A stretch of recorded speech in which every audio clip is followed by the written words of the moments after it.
Oh, I can still see it. Beautiful girl. She was quite a sickly baby when she was born. And she ended up being an asthmatic child. But when she became a mum, oh, she was a beautiful mum. Absolutely beautiful mum.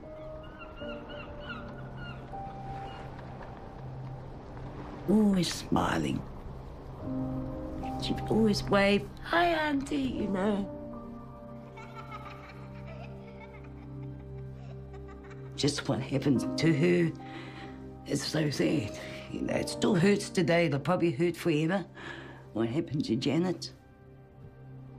Hey, Papa. Hello. You know, one day, maybe the girls are going to ask us and we haven't got an answer. What do you say to two beautiful girls when they ask you what happened to our mummy?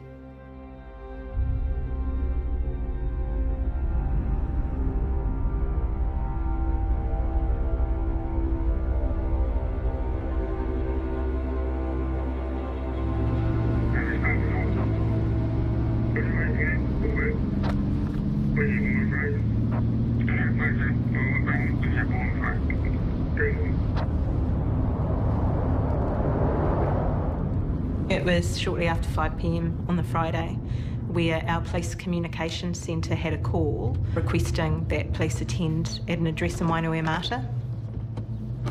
My name is Tasha Penny. I was a detective sergeant in Lower Hutt, second in charge of the operation.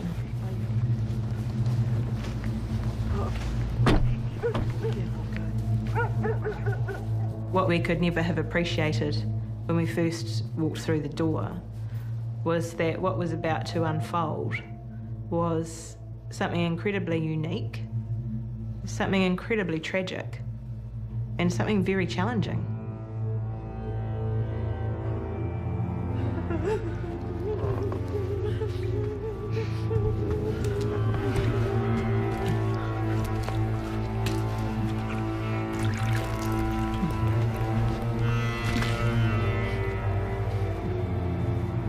Whenever you work on any case at all, it's a privilege.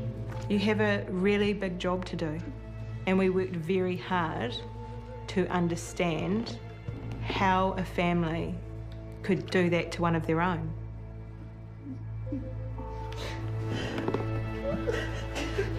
There were conflicting stories about how Janet had died.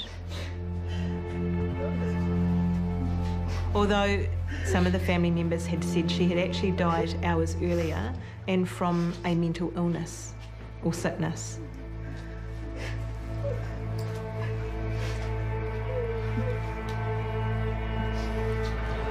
It was a matter of trying to unravel what had happened, trying to work back.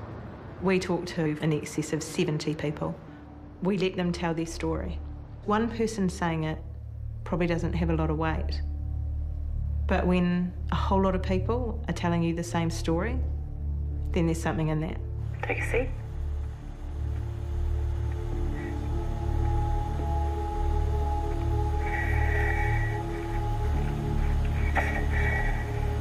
So do you promise me everything we talk about in this room today will be the truth? Yeah, if I can remember. So what I'll get you to do is Just read that card out aloud, please. I, Glenys Wright, do sincerely and truly declare and affirm that I will tell the truth during this interview here today. I, John Tahana Rawiri, sincerely and truthfully affirm that I will tell the truth in this interview here today. This family cooperated fully with the police. My name's Phil Mitchell. I was Defence Counsel, tasked primarily with researching the case. They genuinely believed there was something very malignant and dangerous within her. You can't just act on bizarre beliefs and kill someone and nothing's done about it. My name's Grant Burston. It was my responsibility to lead the team of Crown prosecutors who conducted the case against the people charged in relation to Janet's death. What have you come to talk to me about today? About Janet Moses. Should we start there? Just from the 21st, when we were at the Palazzo Hotel.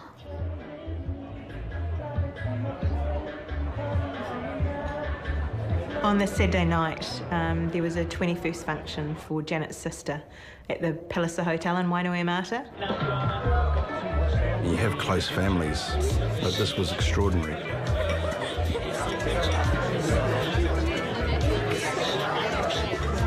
A close-knit family might be a family that gets together for lunch every Sunday, but these people, they lived together, they had their own family sports team, they socialised together. I can remember numerous times during the trial, people saying their best friends were their cousins. They did everything together.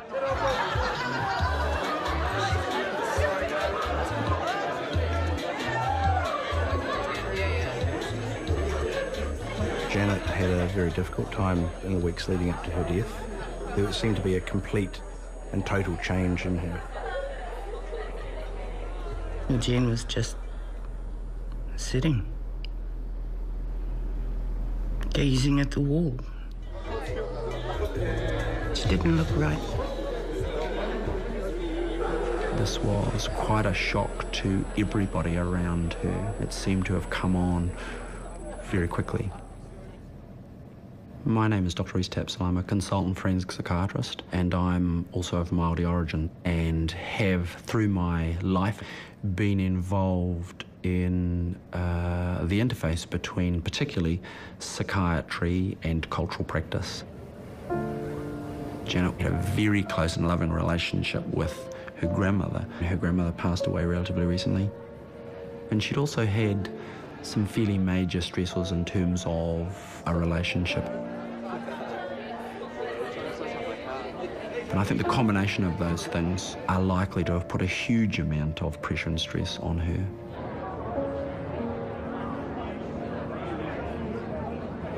Who is Shane? That's Janet's partner. Tell me about him that night. Oh, my darlings. Come on, we'll go. Just gonna hang out with the boys for a little bit. Come here with the kids.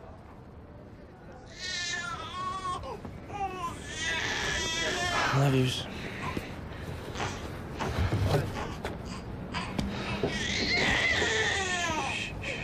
She learnt of an infidelity with her partner, and after that, she became very withdrawn. Did you drop Janet off somewhere? We went over to Jan's auntie's and we ended up staying the night there.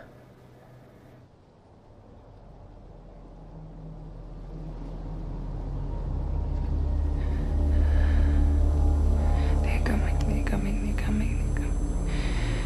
They're coming, they're coming, they're coming.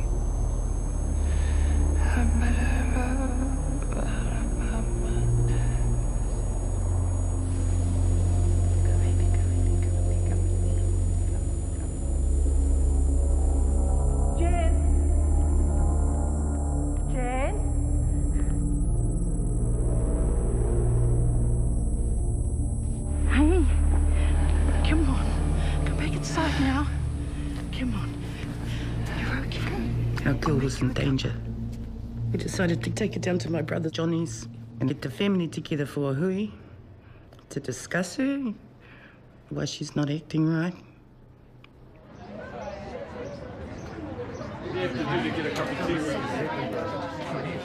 Oh, yeah, come here.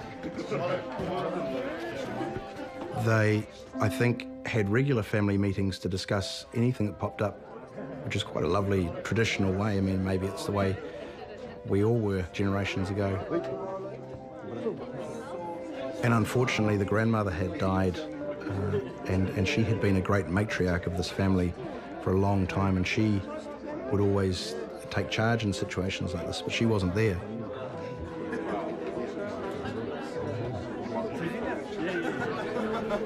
where everyone put their ideas together to work out what the problem was with Jen.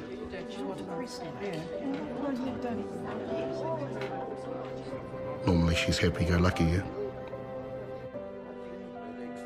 But we all knew something was very wrong. Something deep.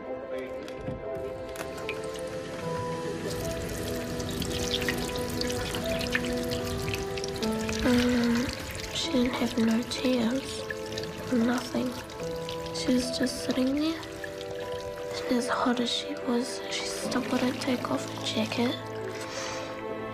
People were just coming up to her saying, "I'm sorry if I hurt you in any way," stuff like that.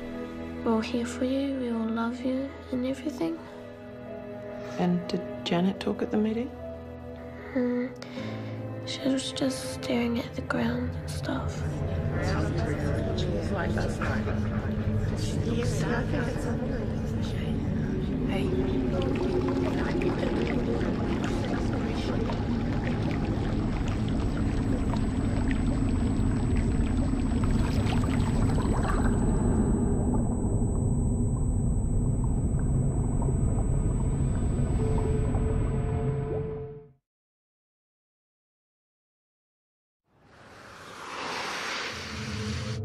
It's very difficult to be certain about what was actually happening for Janet, but all of the evidence that I saw suggested that she was becoming psychotic and that she was having extreme changes in her mood. But it's important to remember that whilst I might have a particular medical paradigm of the way in which I view and approach mental illness, not everybody shares that paradigm. Ko Putawaki tōku maunga. Putawaki is my ancestral mountain. Ko Ngāti Awa tōku iwi. Ngāti Awa is my tribe. Ko Iramoko tōku marae. Iramoko is my marae where I live. Ko Pauroto Ngaropo tōku ingoa. And Pauroto Ngaropo is my name. I've had the privilege and honour to be a cultural advisor to the Prime Minister of New Zealand, the Right Honourable Helen Clark. We can only run so far from the spiritual world, and from a Māori point of view, we are both spirit, ira atua, and human, ira tangata. Over the last 200 years, there has been a process of colonisation where a lot of our own beliefs and values have been replaced. It's important to hold fast to the traditional Māori beliefs, Māori culture, Māori customs and practices, in particular, Māori spirituality. Those that are believers, those who have a knowledge and recognition and respect for the spiritual realm, know there are things in the spiritual world which are positive, and there are also spirits that are of a negative nature. What else was talked about at the meeting?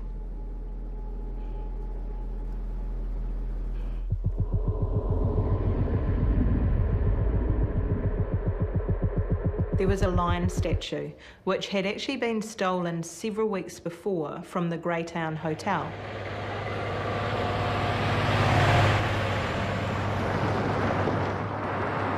Jan's sister, she had taken a tonga from Greytown, which was a lion, a white lion.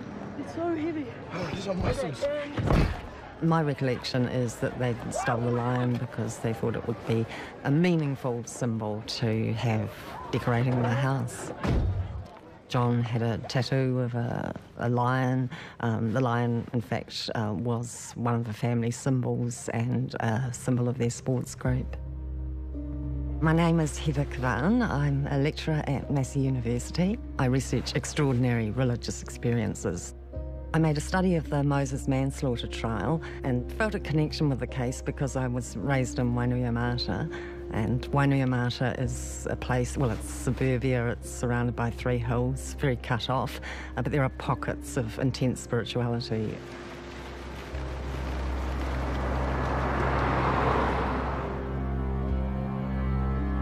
Kia ora, my name is Tamati Cairns. I'm from Wainuiomata, or a resident of Wainuiomata, and have been since 1981.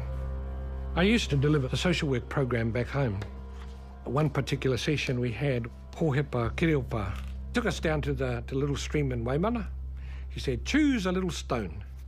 He says, now, name your stone around someone or something special in your life. So we all did. And then Hohepa conducted traditional karakia. I named my taonga after my kuia, who's in this photo, Te Hiri. And after karakia, he said, well, if your heart is where your decision was, and you believe in the power of karakia, then that stone is now a taonga. In the case of the lion, Janet believed that there was something wrong. That condition is in the eyes of the believer, not in our interpretation and translation of what we think it is. It is what it is. Family members accompanied Janet to the small flat in Wainuiomata, which was actually the home of her grandfather.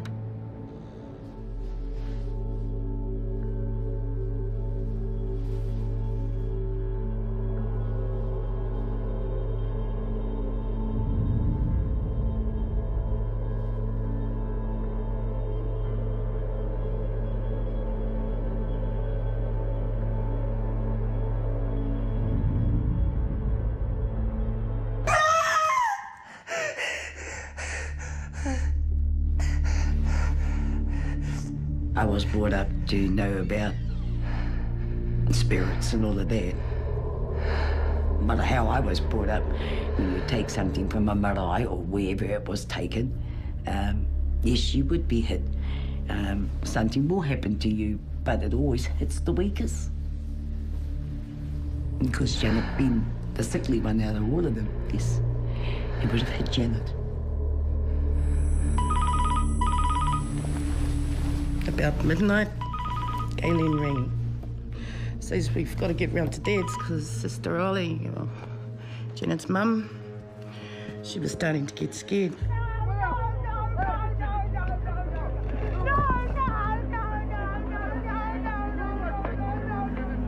We were up all Sunday night with her. They contacted an uncle, Jimmy Rahi, a Tahonga, a Maori priest, if you like. Tohunga is the medium between the spiritual and the physical. The access mundi. It's like consulting the pastor of a church.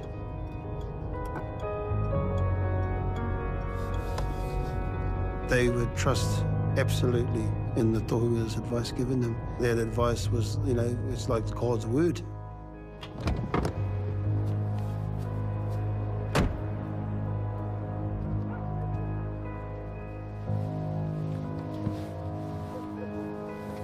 Me noi tata.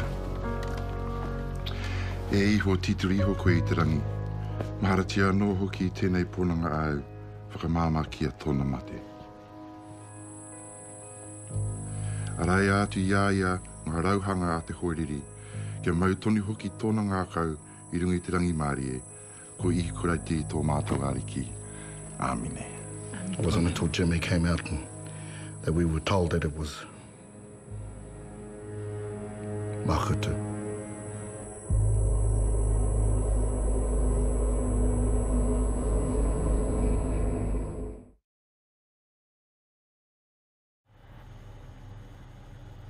What do you mean when you say the curse?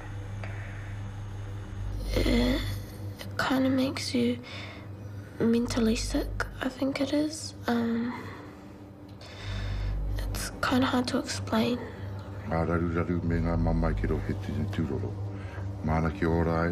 Makutu is not something that might be regarded as an oddity. It is simply part and parcel of a Maori understanding of life. In traditional times, Makutu was used as a means of protection or a revenge mechanism if someone had killed or hurt your family. It's really cursing them and damaging their soul, their mind, their heart, and who they are. What happened next? Blessed her with water, like a church christening, and the karakia to ward off the evil. You never talk about this sort of thing, eh?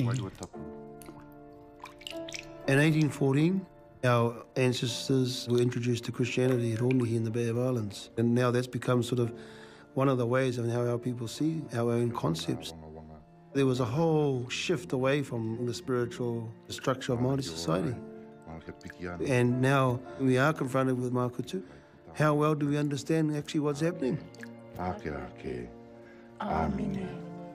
And what is it that we're doing to ensure that we have the right advice around us? At this point, Jimmy Rahi had a revelation that would change the course of events dramatically. He said that he had a vision of 3 claws in Janet. The lion. That lion from Greytown Strike. It's outside.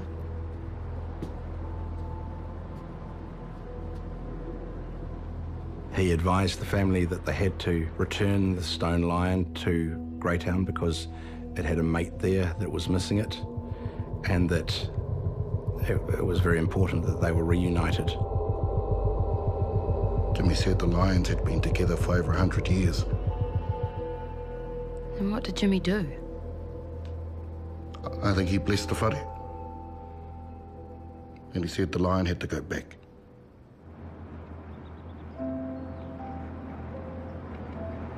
So the following day on the Tuesday, there was a convoy. About 8 or 9 vehicles went over to the Wairarapa from Wainuiomata, back to the Greytown Hotel. From that point on, many of them didn't, in fact, even go to work for a week. They were with her all the time. They kept watch over her. They were dedicated to her welfare.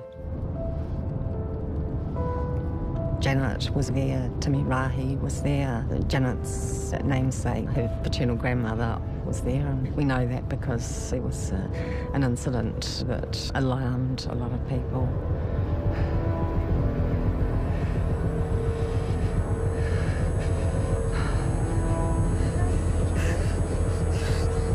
Janet!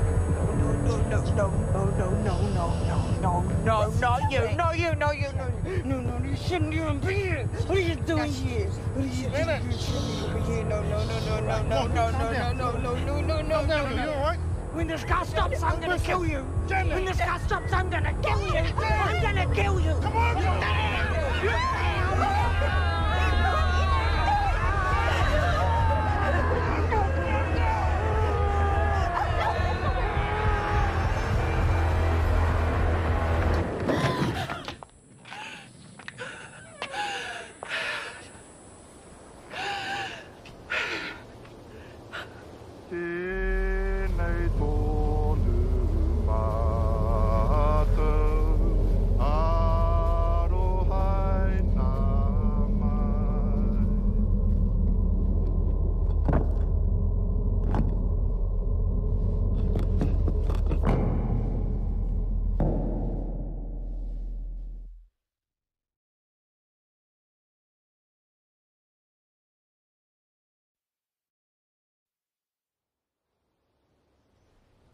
Engari whakaorangi a mātou I te kino. Nō hoki te rangatiratanga, te kaha me te kororia. Ake, Amine. In the spiritual domain of Māoridom, it's all about goodness and love, not about death.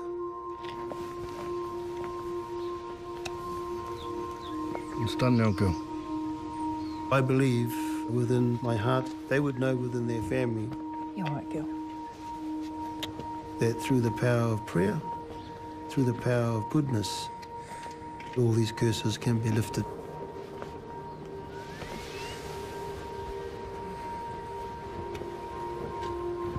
Apparently, in the hours that followed, she improved.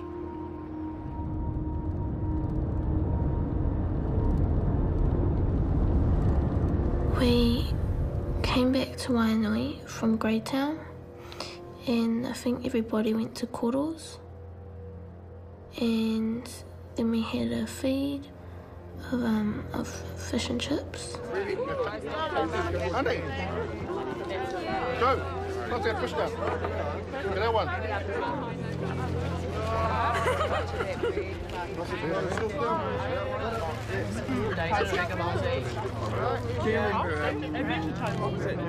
The tahunga said to them, well, you know, I've done what I can now. You've returned the lion and she looks much better. I think this is one of the tragic turning points of what happened. Ma Jan, ki te whakatai te tuatai, ki te manaki ia no hoki. Ma koutu te whānau katoa ki te hāpai aia. Muri ake tēnā, ke te pai ia. What Uncle's been saying is that Jan needs to rest and to look after herself. Out of the 3 things that were in her, I think 2 of them was to do with the lion, and the last one was to do with her and Shane. It had to do with her partner. She was getting mental and verbal abuse from him. Uncle Jimmy said that he'd done his part, but he wouldn't do the relationship with Shane part. That was for the family to do. With peace and love, with peace and love, with peace and love, with peace and love. Addressing the demon that they believed was inside her, they said over and over and over again, Go with peace and love. Go with peace and love. They're coming. They're coming. They're coming. They're coming. The money. That's that. She was trying to tell us something. It was like a jigsaw. Trying to put the pieces together to work it out. And then when we did, it would write itself out.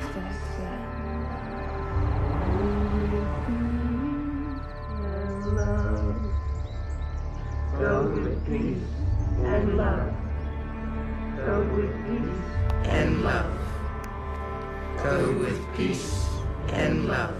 Lord Jesus, we have come together in your name, and it is written that whatever we ask shall be given. We ask for complete and full healing for Janet Moses. We ask this in your name, Jesus. Thank you, Lord. We have received your blessings for this child. Amen. Go with peace and love. Go with peace and love. Go with peace and love. Everyone to do their waters and clear themselves first before the karakia. Jen in the middle of the circle, surrounded by everyone holding hands. Say the karakia. Jen's waters to be done. Go with peace and love. Drink a cup. Go with peace and love. This family had a long association with water.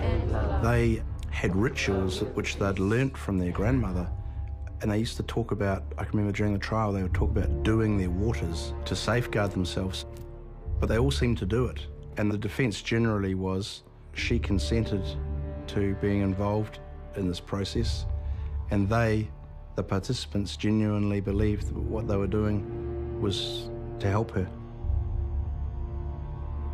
But this is a family that deeply respected their elders. And who's Janet to question that they're doing what they're doing in her best interests?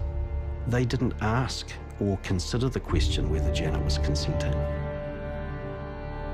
She could have said, no, I don't want any part of this. From time to time, she was sitting outside having a cigarette with her cousins. She could have just got up and walked away.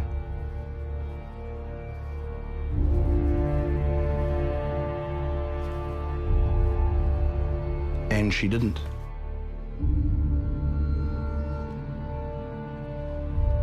There were 2 Janets. There was the Janet who went outside had a smoke break, was happy to go back inside when it was time to start again. And then there was the Janet who screamed, yelled. There were two Janets, so who do you decide is the one that consented? No, no, no, no! No, no, no, no, no, no, no, no, no, no, no, no,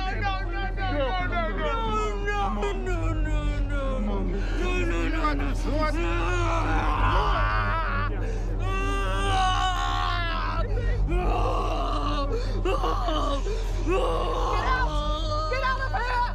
Leave her alone! You cannot have her! Go with peace and love. Go with peace and love. Go with peace and love. Go with peace and love. Go with peace and love. Go with peace and love. Go with peace and love. Go with peace and love. Go with peace and love. Go with peace and love.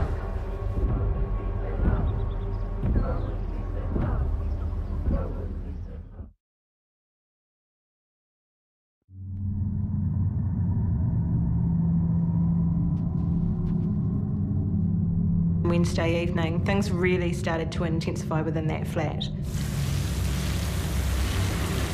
When Janet got up, she'd head to the shower. And she'd turn it on. Hot, you know.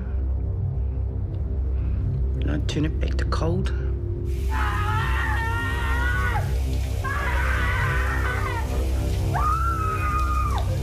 They were saying that was our weapon kind of thing against the demon. Was cold water. Keep the water cold! Keep it cold! No, no, no, girl! We love you, girl! It's all good, it's all good! Come on, girl! We love you, girl! You could see the blackness rising up from her eyes, and they would just get real big. Come on, girl! But who said evil spirits don't like cold water? She did come right. Speed up all the mucus.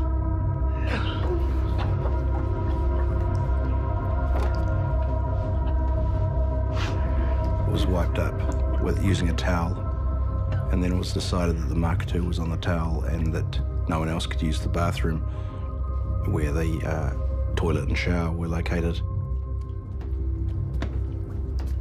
Out came the vomit, out came the demon.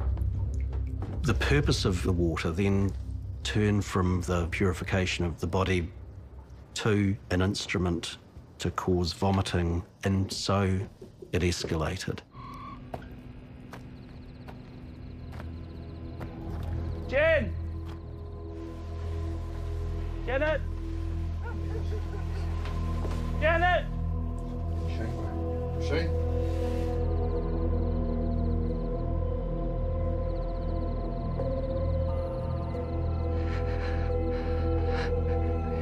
So Shane was around. Did Janet want to see him? We had asked her. She couldn't make decisions for herself.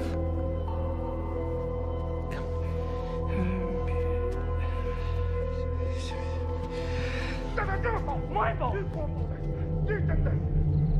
You don't need to be here!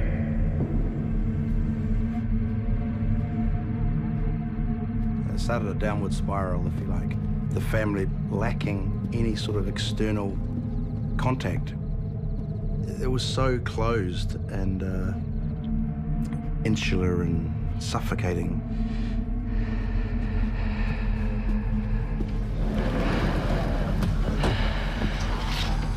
Look at her eyes. Look at her eyes. Janet?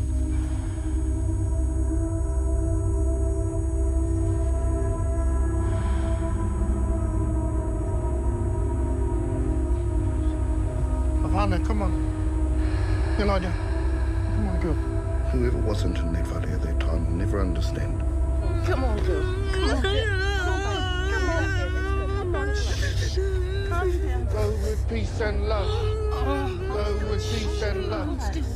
Go with peace and love. Go with peace and love. Just imagine the pressure, the fear, the anxiety, the panic.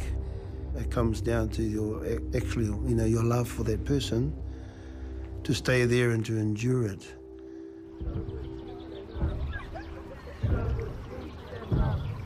My name is Viv Babington, and I live right opposite the house. You can hear everything. Chanting inside and the stomping, boom, boom, boom, boom.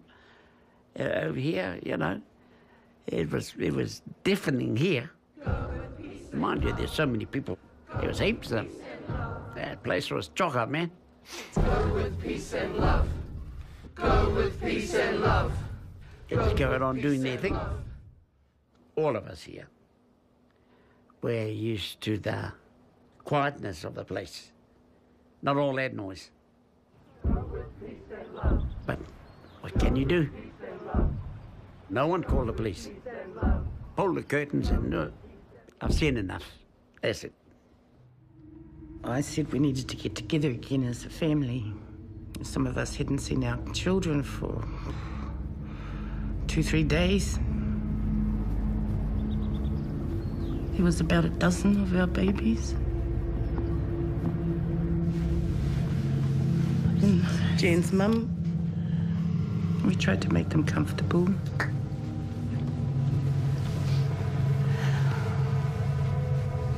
She kept wanting to go to the shower.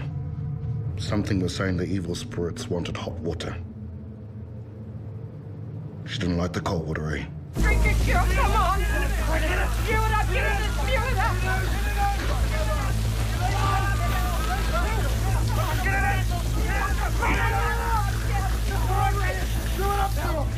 We were in there with her for ages. Felt like bloody hours.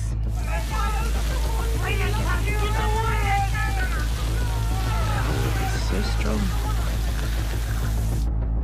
And there's us fighting it.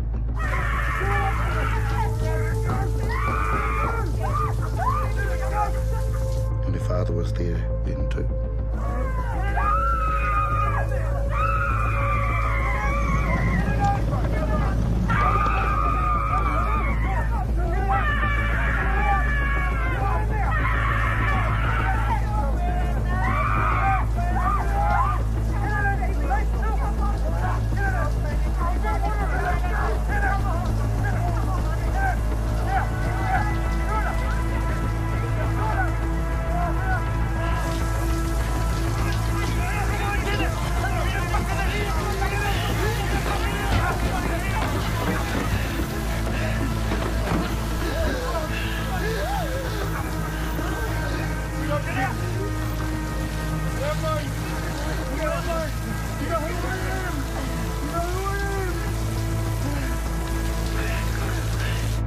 Seemed to go on for ages.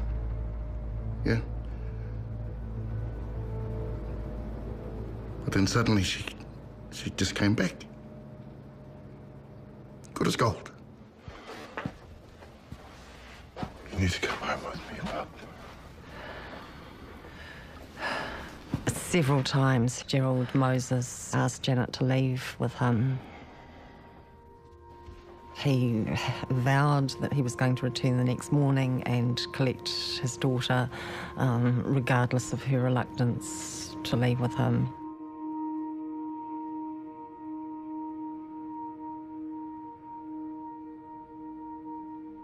When things calmed down, we got our baby back in the bed. We let her get some rest. We felt that she was coming back to herself. We sat around waiting for her to wake up.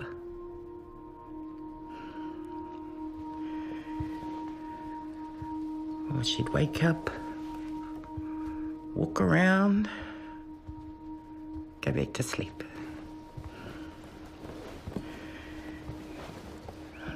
But then it changed again. I went to sleep. And when I woke up, it was a catastrophe.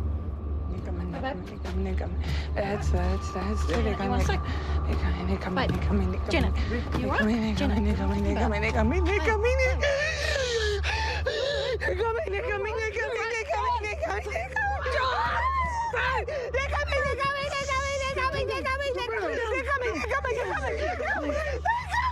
It was at that point Janet made quite a large change.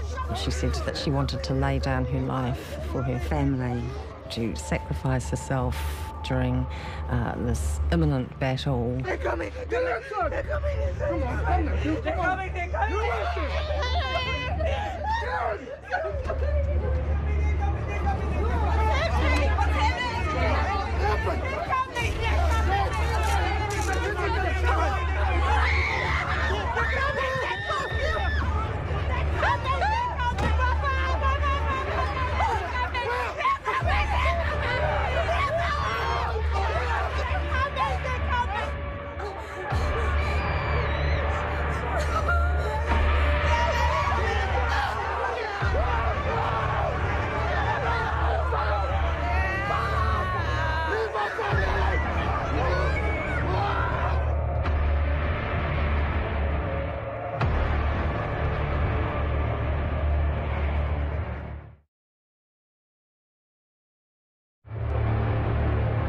She had a necklace, like a bone carving, that she got from her nan.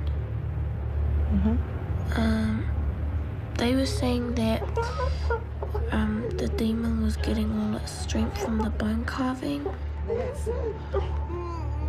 Johnny, get the scissors.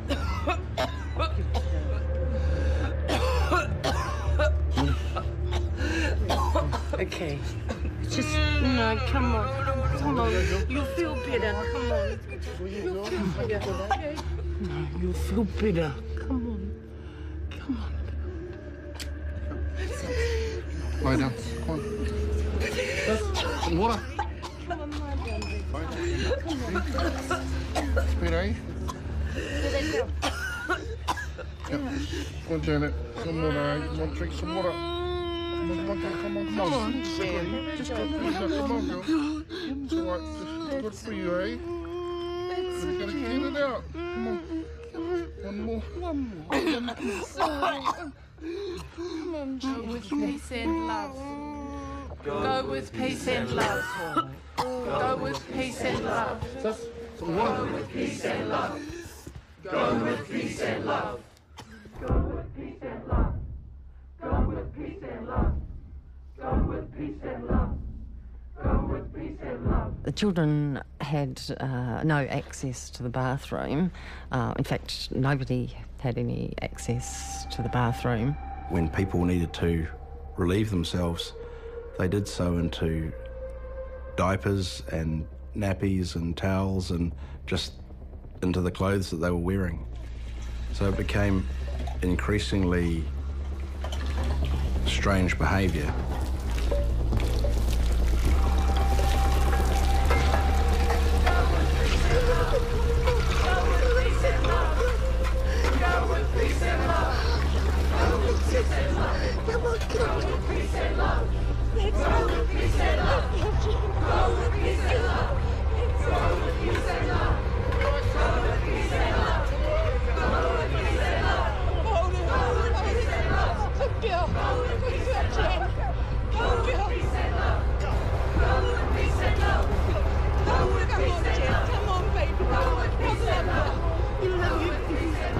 Get this thing in there.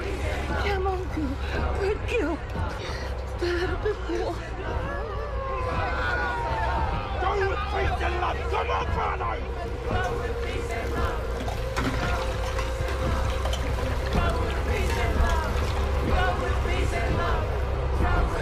It wasn't actually Janet that was fighting them. It was the demon inside of her. Go with peace and love. Go with peace and love. Go with peace and love. Go with peace and love. Go with peace and love. Go with peace and love. You know, we kept thinking it was Shane who was doing this to our niece, but no, it was that lion. It was revenge for splitting them up. The room was intensely hot, a furnace. Everything by the stage was drenched.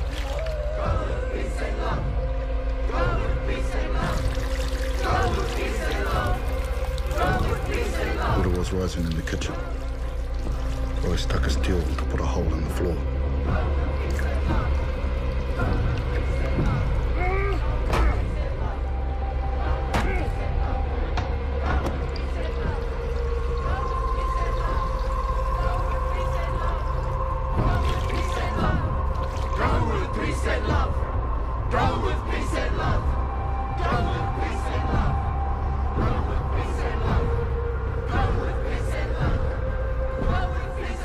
All the eyes of our children were going strange and evil.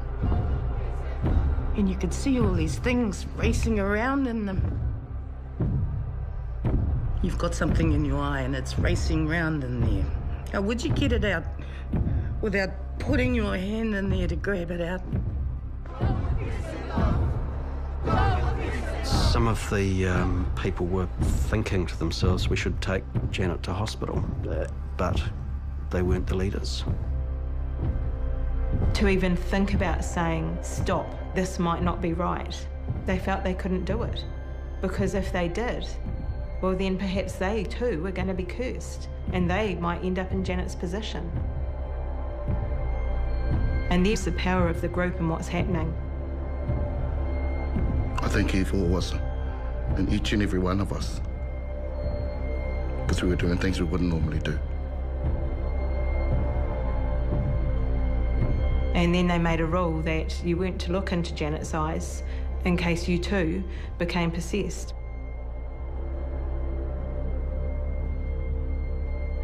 And was Janet talking? Did she say anything? There was one part where Janet goes, "Auntie, stop. Just let me have a breather." And what happened? They were doing Joshy and trying to make him, spit up all the yucky stuff in him. Then I remember they did it to Maz, did her.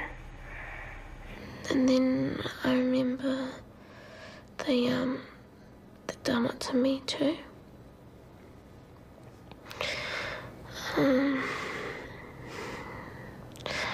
I don't feel like they were trying to hurt us. They would have had their reasons. Get off me! Fuck off!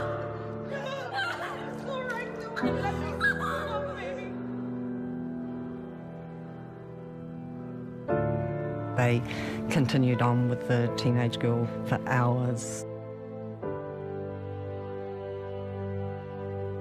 She finally broke free at the same time that Janet also managed, with over half a dozen people holding her down, to break free.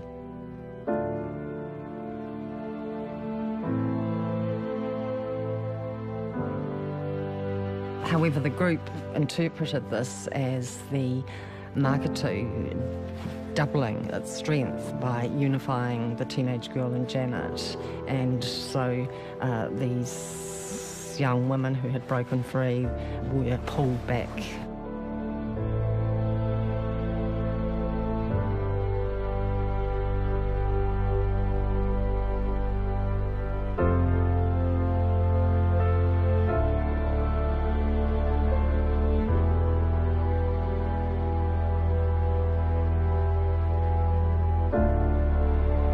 She became the second lion from Greytown.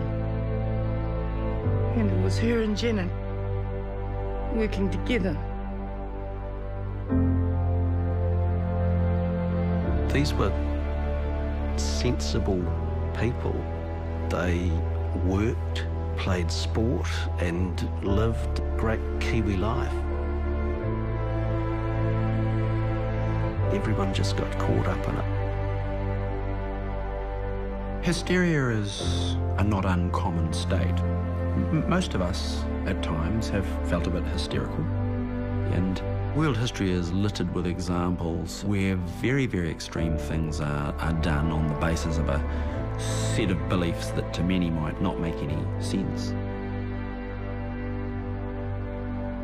I think what's going on here is what would happen to any of us if we were stuck in a room for 5 days with no sleep, having little to eat, rhythmic chanting, 40-degree heat, stomping, intense fear. I think we would all go berserk in that situation. This is the human condition. I know most people won't understand.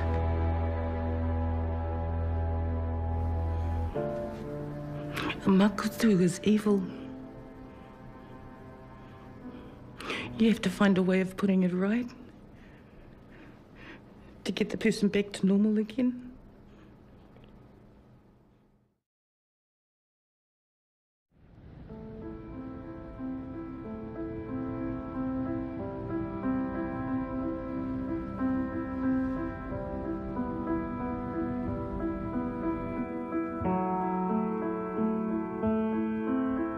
The mechanism in dying through drowning on dry land or through immersion in water is the same.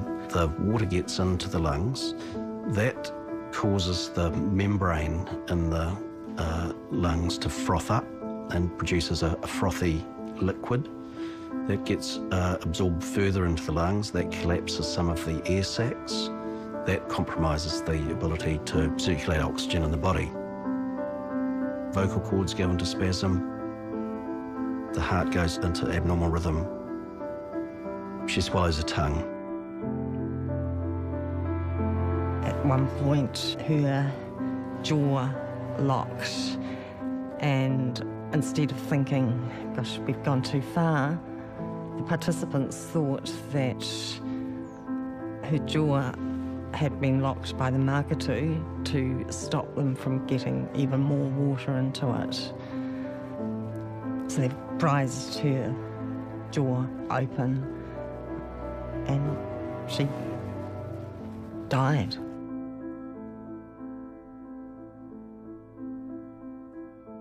So when did you realise that Janet was getting to the point where her body was passing away?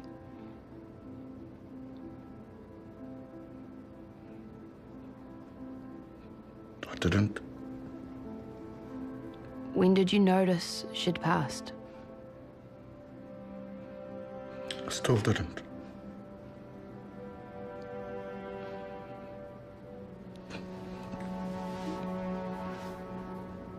We were just trying to get the other girl right. The whole place was full of evil.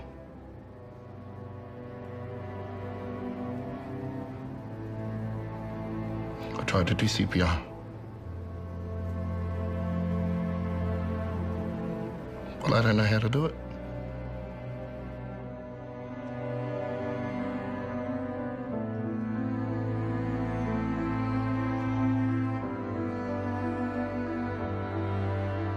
Jane was on the floor with all my brothers and sisters around, trying to bring her back to life.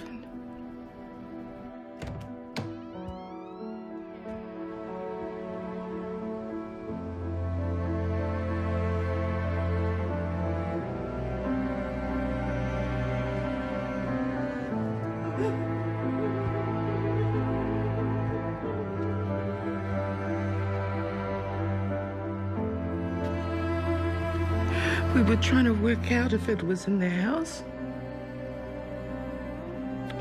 All of the children. This makatu was in the house. As soon as they realised Janet had passed, they amped up the efforts on the teenage girl.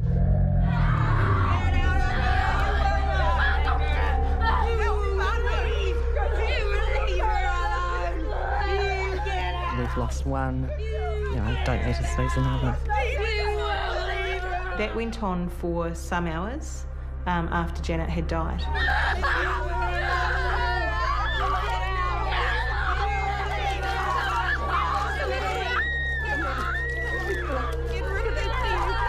I was actually scared.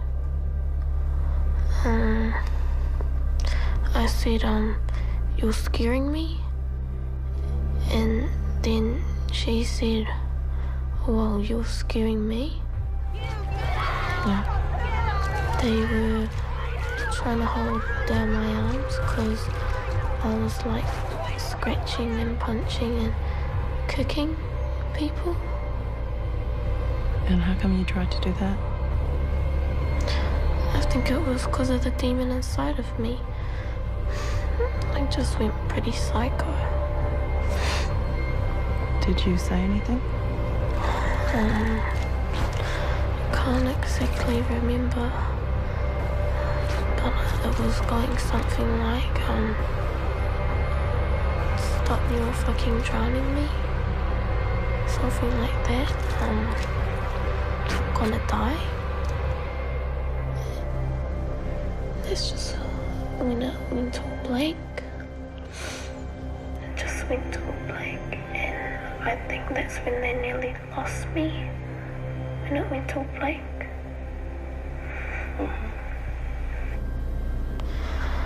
I don't know. I actually don't know what the demon looks like. I don't know what they were looking for, what they were seeing and everything.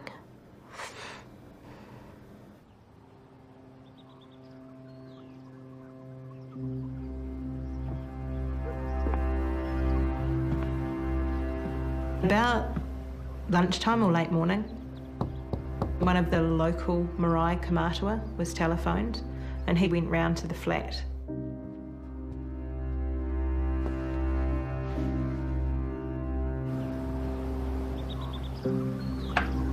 A man who they called Pakeha Dave, who is a white European man who is a spiritual conduit and a man whose spirituality they respected.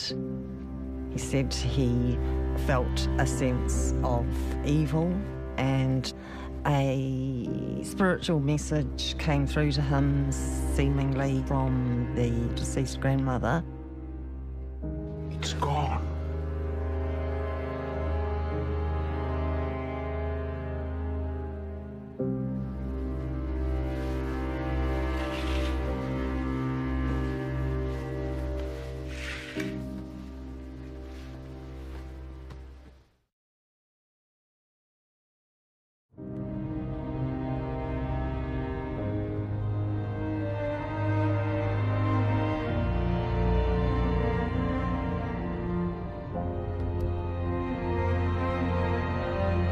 It was a desperate plea from a 14-year-old girl. Stop it, you're drowning me, as relatives forced water down her throat during an exorcism. Mo te kohurutanga o Janet Moses. Nā tokorima mo te kohuru ia Janet Moses I te tau ruamano mawhitu. Janet Moses died during a mākutu. Killing a young mum. Killing Janet Moses. During an exorcism.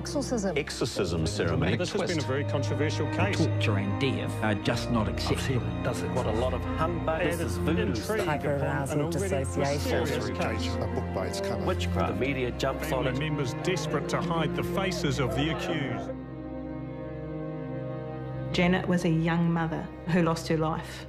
It is absolutely critical that we understand how this happens and inevitably hold people to account for what has happened. What are the authorities to do when a human being is killed in those circumstances? There were 2 charges, manslaughter and 1 charge of cruelty to a child. The odd thing about the case was deeply held spiritual Maori beliefs were being aired in such a formal, white, colonial, if you like, system. The court bent over backwards to be sensitive, but when they described what had happened, it was like reading a scene from the Salem witch trials. The family belief was based on misconceptions and misinformation. None of the expert witnesses had ever heard of pouring large volumes of water into the person afflicted as a way of dealing with the makatu.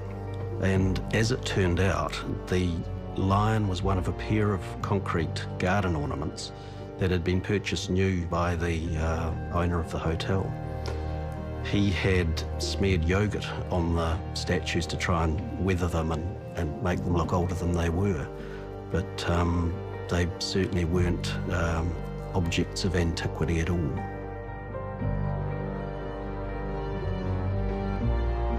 I think all of the lawyers involved, both prosecution and defence, could see the family dynamic, and we all felt for these people. Public opinion was divided, but the jury looked sympathetic. Well, to breaking news now, and the jury in the Janet Moses exorcism trial in Wellington has just returned with a verdict. Simon. It's been a long wait for that jury to come back with their verdict. A lot of people at court wanting to hear that verdict. Here's what happened. Guilty, guilty, guilty, guilty, guilty. Not guilty, not guilty, not guilty.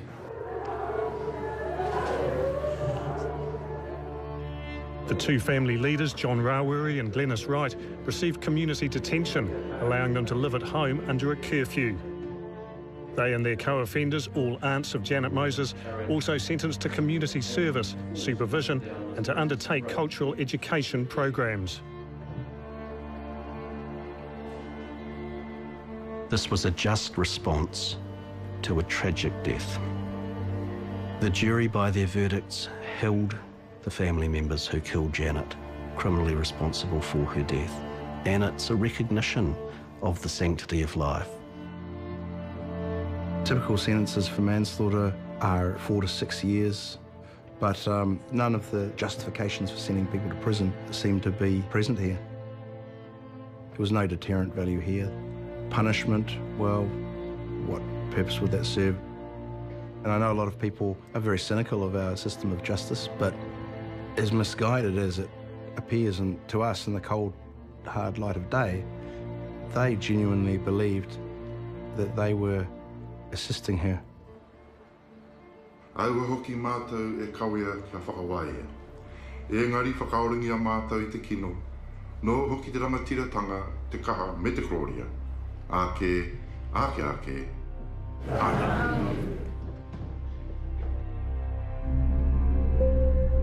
Must have been another week after. We'd have a meeting at the marae, and we all decided to knock the place down. Knock it down. Wow, it was sad to see that, man. Every morning you get up and I look straight out my window and see nothing. See nothing. Yes, play real sad news.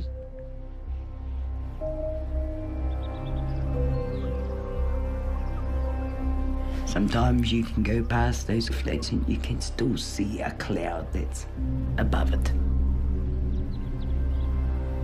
You don't do those things. You don't muck around with mouldy things. I've heard that they still believe that the curse is alive in their family and it's passed on. It's understandable that they could believe that. Beliefs really are nothing more than conclusions that we have drawn on the basis of our experience. There is still the possibility that a Makatu did, in fact, attack Janet. Nobody knows. They could have been right all along. There's no doubt in my mind she was possessed, whether from a Māori or from a clinical worldview. She was unwell. And that curse, it's an attitude of the family continued to carry on with. What they will hand on to the future generations is really in their hands. They have to deal with the fact that despite the best that they tried to do for her in that situation, she died.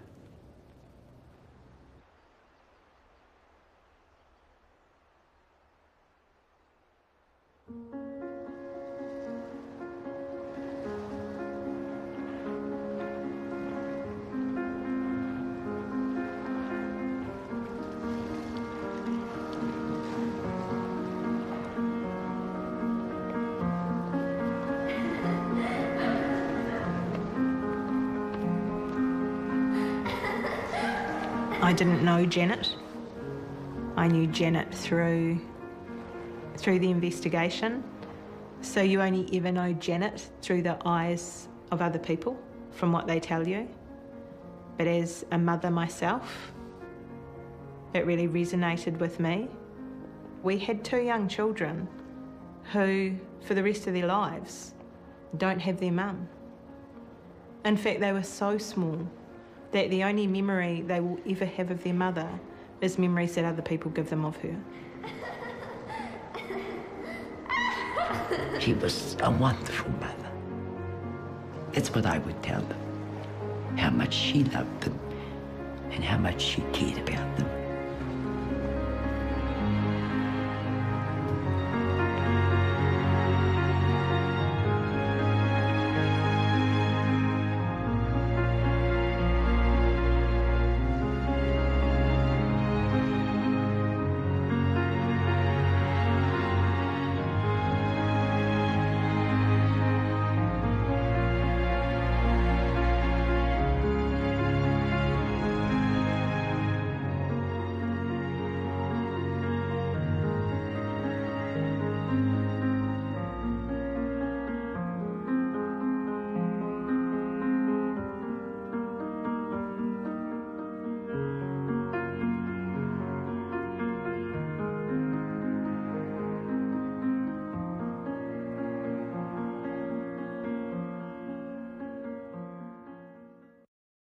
Supporting local content so you can see more of New Zealand On Air.